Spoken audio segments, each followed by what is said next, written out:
Samantala, sumuko ang dating combat supporter ng Communist Terrorist Group. Kasabay nito ay isinuko din ang kanyang baril sa pamahalaan ng Kalinga. Police Staff Sergeant Joredic Tasing, ibalita mo.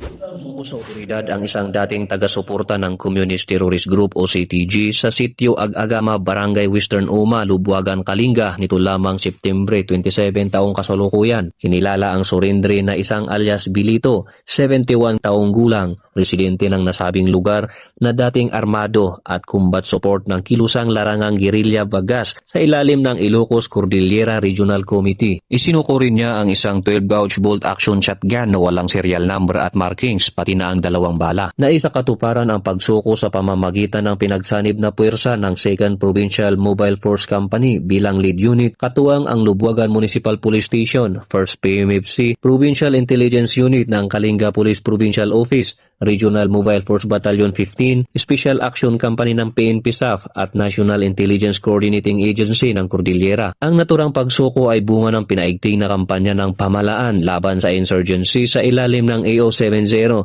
at NTF-LCAC na layong magtaguyod ng kapayapaan at kaunlaran sa mga komunidad. Mula dito sa rehiyon ng Cordillera, ako ang inyong PNN correspondent, Police Staff Sergeant Joredic Tasing, alagad ng batas, taga-taguyod ng Balitang Pulis.